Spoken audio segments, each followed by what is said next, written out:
morning po sa ating lahat mga mamsir. Yan, nagbabalik pang yung lingkod Jelor. Ayan, ano naman po tayo ngayon?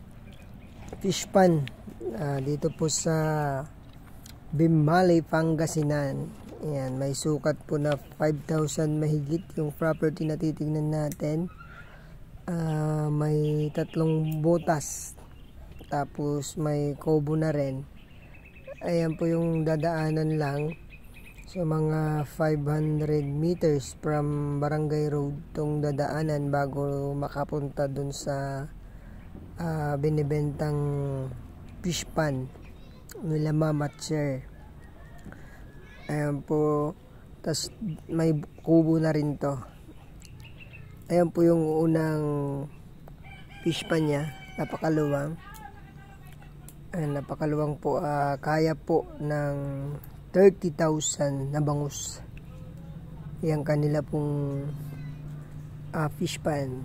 Tapos kagandahan nito, mayroon daw ilog dyan sa tabi, pinagkukunan ng tubig.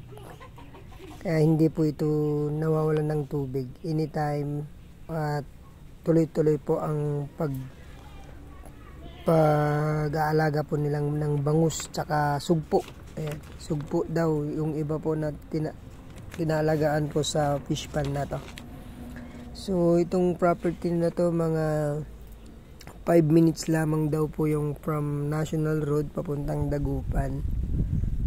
Ayan, 5 kilometers lang kalayo. So okay na rin yung pag-deliveran po ng mga bangus. Tapos 10 minutes drive from National Road ng Bimbali, Pangasinan. So ito, baka may maghanap sa inyo, may magkagusto po ng fish pan. Nag-aalaga sila ng ano dito, bangus, tapos sugpo. Tapos yung sugpo 15,000 daw po ang nilalagay sa property na to. Tapos pwede pa nilang ibigay yung mga suki nila. Kaya pagka-alaga nyo, may bayar na po agad. Ito yung pangatlong na butas. Yan po linalagay yung mga similya. Tapos paglaki, kasi lilipat sa maluwang po na property. Ang gandahan nito mga mamsir, may bodega na rin siya. Tapos lalagyan po ng mga pigs.